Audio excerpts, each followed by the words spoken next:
Thanks, Bobby. No problem. Need the lady? Put on more.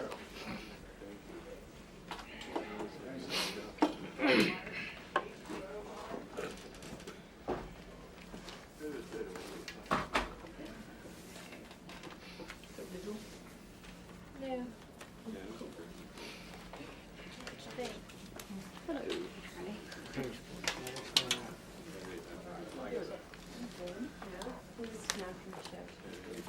I'm putting my money. No, I almost put my money on your hand. Okay. You're paying for it. Yeah, this is Chris Johnson. He just started up. Hey. Yeah. Back when I was a defense information officer. What? Oh, you didn't know? Yeah, they discontinued it. It's now part of online called C5 Star Watch. Online thing. We just put all the stories there. We just update that like daily whenever something comes out. Good. Ignominious death. It's been going on about 2 years now. Yeah. How you doing? Hey, Jason, Skip. We got the Hey, I'm over at the Pentagon. You should see my bars for cuts. Yeah, that's on that site. There's a lot of like site people who own site licenses like Rita like to do. They like to have it all on one site. Or if they on the same kind of idea, all their traffic control stuff.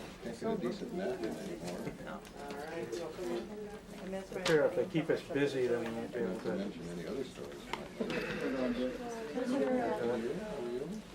Is your break? How's mine? Stressful. I'm having cat pee problems. Ooh, that's like that. So, stressful. Yeah.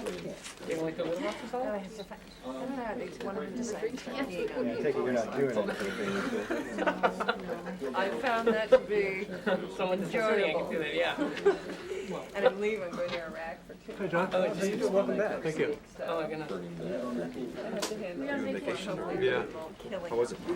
It was okay. It was good. It's gone. Fantastic. Only 2 weeks. Hey, we didn't go anywhere. Same path I had. Oh yeah? Oh, okay. We should bring them away back. Show them. That was shocking. The last day of vacation. Called I us should be yeah, just like, they see spent how good you have the it. entire day.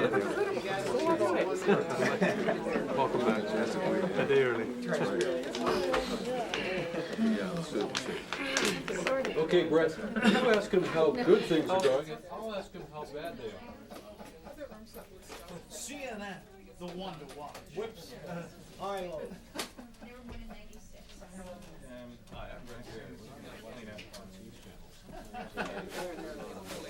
I think it's like 9 times 7, whatever that is.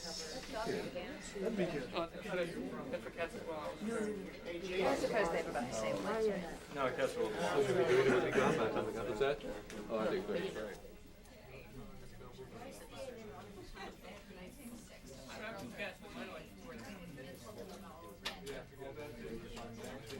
Yeah. About noon, almost 30 seconds. Yeah, Jason. We've got some good news on They had that big wife. No. No, because that's yeah, he took. What else? Yeah, I'll take it next week. And then 2 weeks of all this other news. Yeah.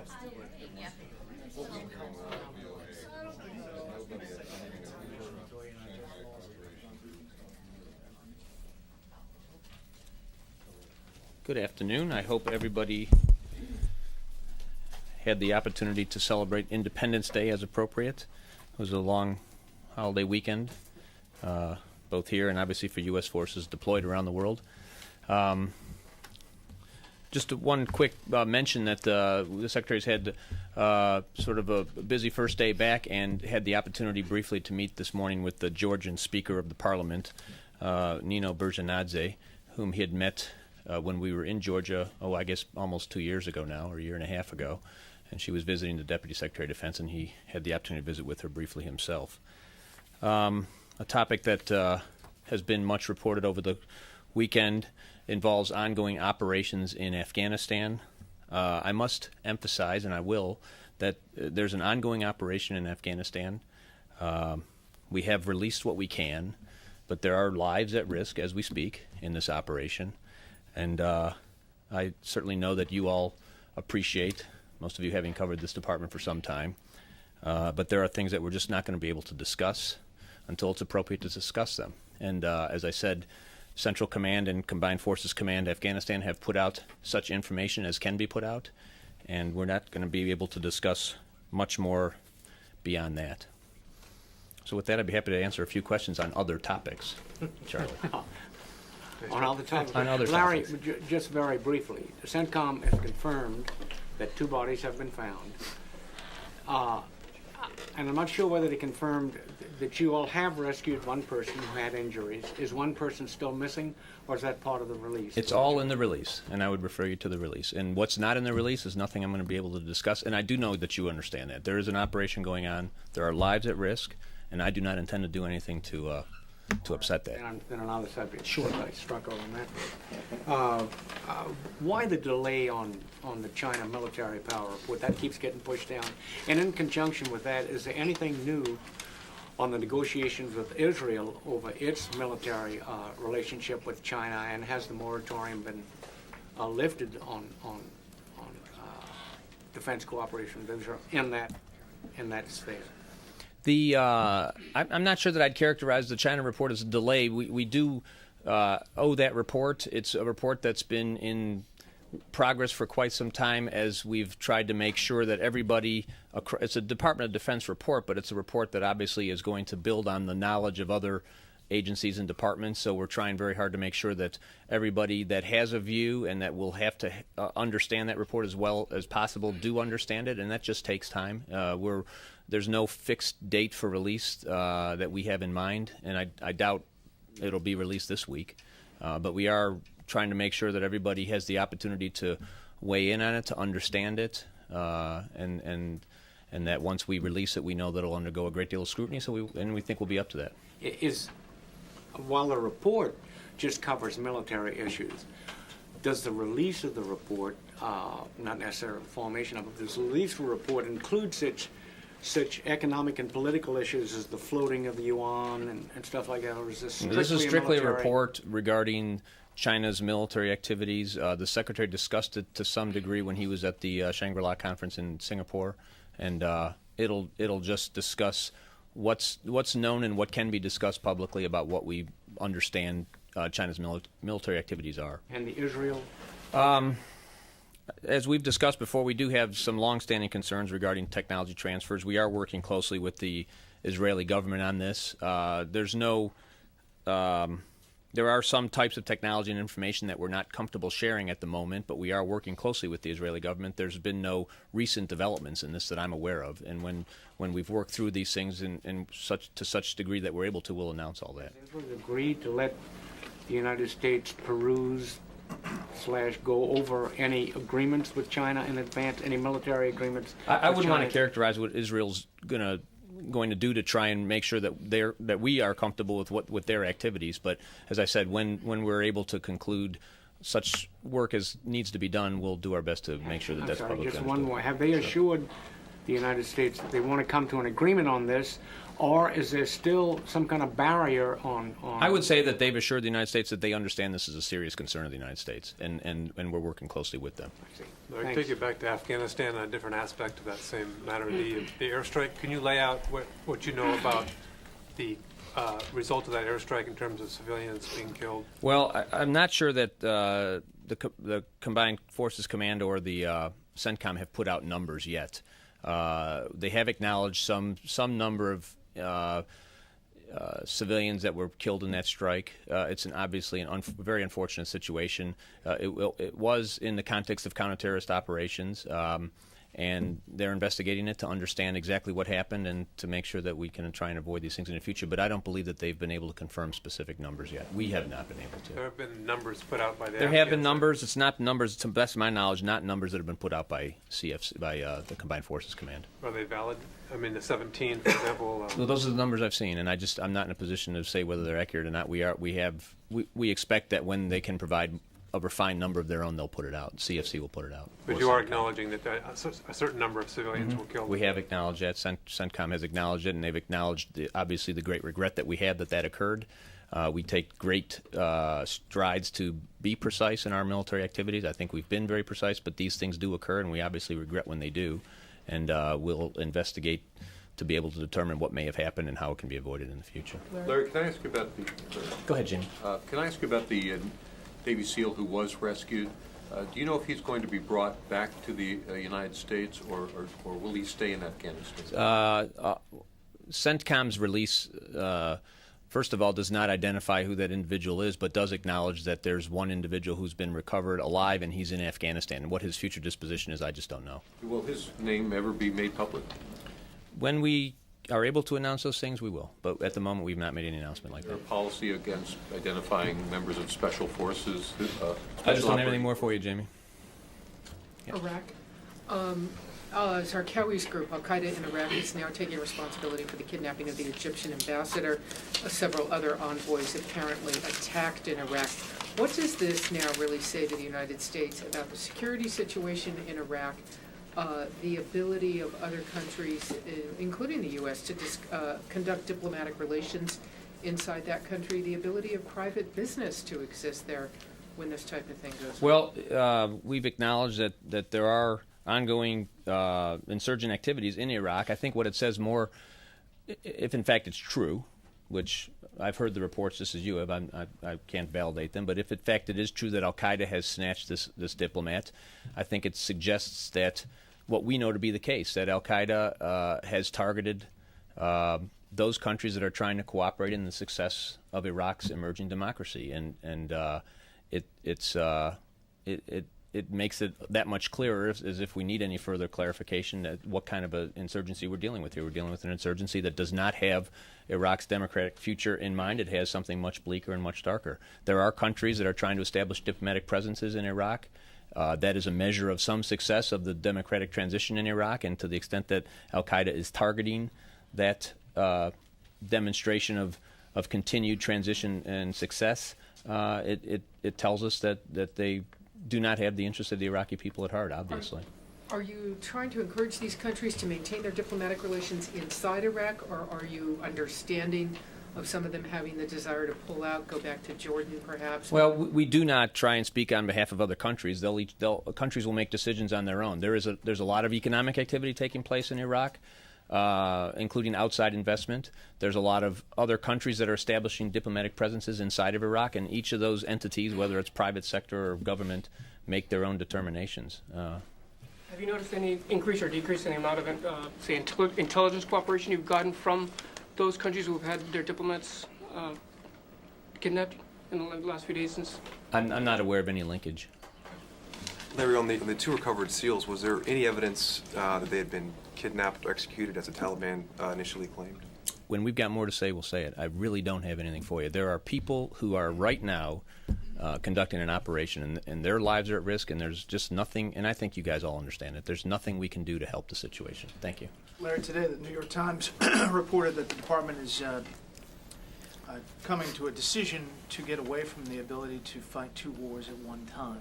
Can you enlighten us on what's the process ongoing and maybe your reaction to that article today? Well, first of all, and far be it for me to defend the New York Times, but I don't think they said we're coming to a decision. I think what the article described, for better or worse, is that we are in the middle of something called the Quadrennial Defense Review. It's a requirement that the Congress imposed on the Department of Defense to every 4 years analyze the range of activities of the department and make sure that we're arranged in the way that makes the most sense for the current situation. We did one of these in 2001. We have learned a lot since then.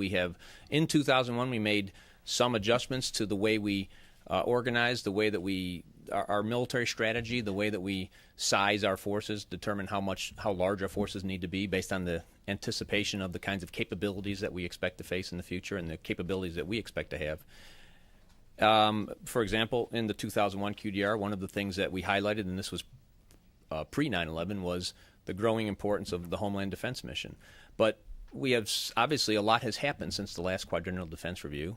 It is the senior leadership of this department has established terms of reference for the ongoing Quadrennial Defense Review to look at a lot of activities, try and learn from what has happened since the last Quadrennial Defense Review, try and analyze various options and come to some conclusions about how we're organized.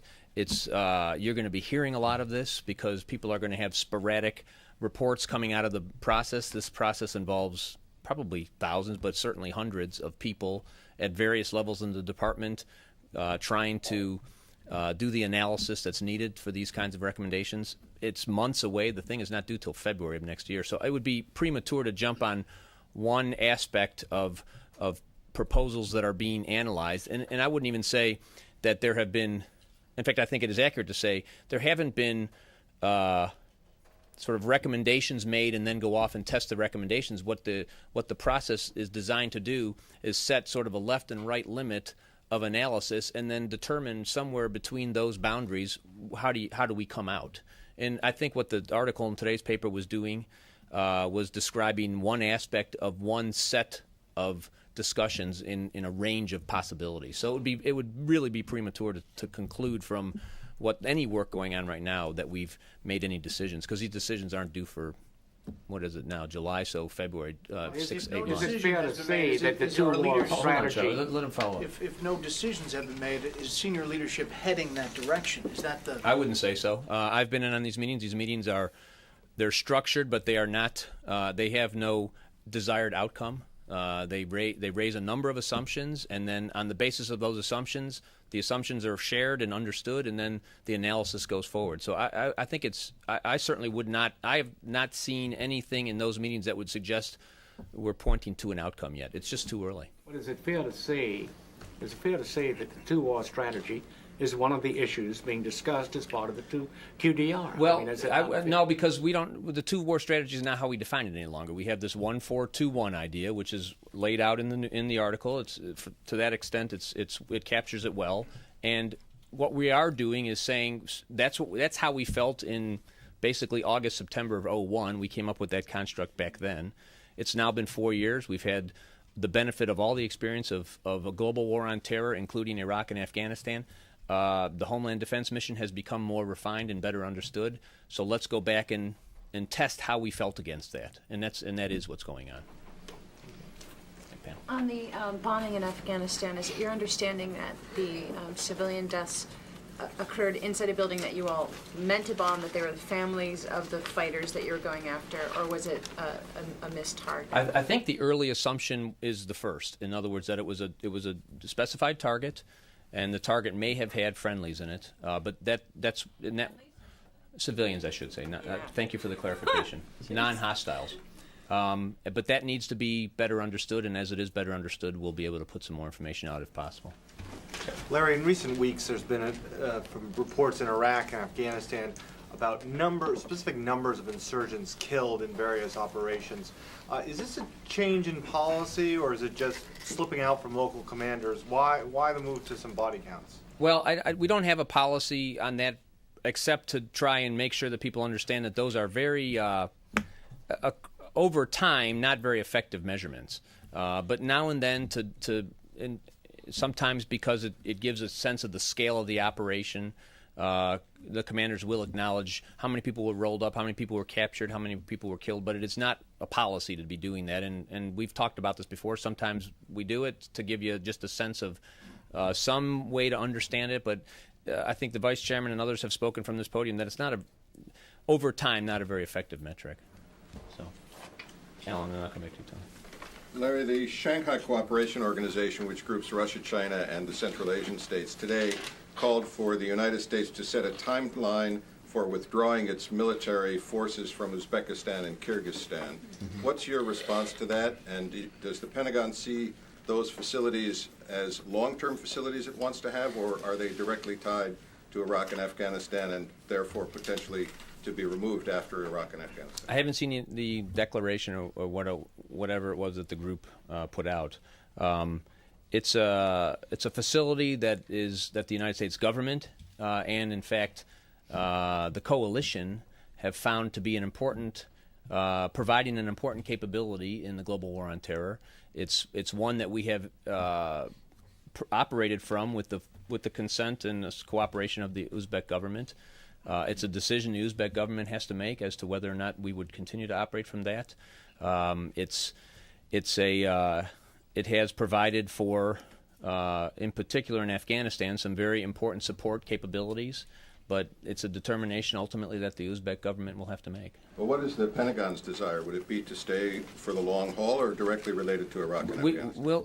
As is always the case, we'll have a range of options and we'll make do however things develop, but it happens to be a facility where important operations have been, there's been a great deal of assistance to important operations, but we always have a range of options, and there's no one facility that is so critical that we couldn't manage without it. But it's an operation. It's an area where we are operating, and NATO itself is gaining a great deal of the benefit from that because of the NATO ISAF mission in Afghanistan. So. I had one QDR question and one North Korea question. On the QDR, earlier this year when the process started, it was described as potentially a rolling QDR, which meant decisions would play into the 2007 budget before next February. Based on all you've gleaned in your attendance at these meetings, is that accurate? Will there be decisions on like the F-22 or other platforms fed into the 2007 process starting in September or August or September? Well, I wouldn't want to make it platform specific, but it is, I think, likely that as various conclusions are drawn through the process, that the senior level review group, which is the group that kind of is the executive steering committee for the process, which is the service secretaries and the chiefs and the Secretary of Defense, the undersecretaries, that level of senior leadership may start to develop some sense of conviction about decisions that are starting to come out of some of the analysis, and if it makes sense to include that as we develop the 2007 budget. And again, I wouldn't stick to platforms per se, but I suppose that's possible. But yeah, I mean, the principle remains, and that is, if to the extent we can learn and apply that learning to the existing 2007 budget development process, we certainly would want to be able to do that. At what point will some of this amorphous paper pushing in the building actually kind of come together in conclusions and recommendations that, once stories come out, there's something to them, but something hard? Well, it's due, I believe it's February 5th. I may not be right about that, but we haven't set a deadline for ourselves other than to meet the statutory deadline, but I wouldn't want to handicap when we'd start to develop, pieces of paper that people could start to react to. North Korea question. About 2 months ago, Admiral Lowell Jacoby, before the Senate Armed Services Committee, alluded to new developments in North Korea's missile capability. At the time, he said a new assessment was in the works, and that assessment has been provided to Senator Clinton as of a couple weeks ago. She told me it was classified. She read it, but she couldn't talk about it. Can you push DIA or this building to declassify that assessment, given that billions of dollars is being spent for a missile defense system to protect against that very program? You're just asking me to take that aboard and go back and push the DIA? Do you have any insight into it? Oh. It's not our standard procedure to declassify intelligence assessments, but I'm not aware of the status of this particular assessment, and I'd be happy to take that and try and get back to you. CIA about 3 or 4 years ago had a ballistic missile defense assessment going out to 2015. Mm-hmm. That's the latest public record one. Now you've Was that declassified? Yeah, it was declassified. It's on their website, Larry. Can you push this a little bit? Declassify whatever it is so that... the situation in North Korea is we're in a very sort of obvious diplomatic situation with North Korea. How we understand the North Korean situation is going to determine in part, how the diplomacy proceeds. And it seems to me, I just want to kind of give you a sense of it, unlikely that we're going to declassify intelligence assessments at this particular time. But I'll take that aboard, and I'll be happy to. Missile program, though. The issue being, can they make a nuclear warhead with a long-range ballistic missile? I get the question. The public has a right to know that, I think. If you get it declassified, can we all have copies? Yeah. Well, apparently, people put it up on their websites when they're declassified. So. Anyway, push it if you can. Any other thoughts? Any other questions, concerns? No? Well, this was a short one. There's nothing you can provide about Afghanistan. Later today, anytime. No, there's just not. And we've been trying to keep people updated as information becomes available that we're comfortable releasing, but the priority will be to ensure that the lives of those people involved in this mission are not placed at risk, and that's our priority. Larry, when the disposition of the fourth SEAL is determined one way or the other, will you be able to give us a full accounting of the original operation that the reconnaissance team was involved in, as well as the timeline? We're always doing operational updates and briefings. We haven't done one from Afghanistan in a while. I suppose at some point it'd be nice to do that, but at the moment we have nothing more to add. Will you be able to tell us if American servicemen were out in Afghanistan were ever held in captivity in enemy hands in this operation? Here's what I can tell you now, Barbara. There's an ongoing operation. People's lives are at risk. I don't want to speculate on what I might say in the future. I'm telling you what we're saying now, and I just don't have anything more for you. And you guys all understand it. I know you do. Thanks a lot, folks. Thanks.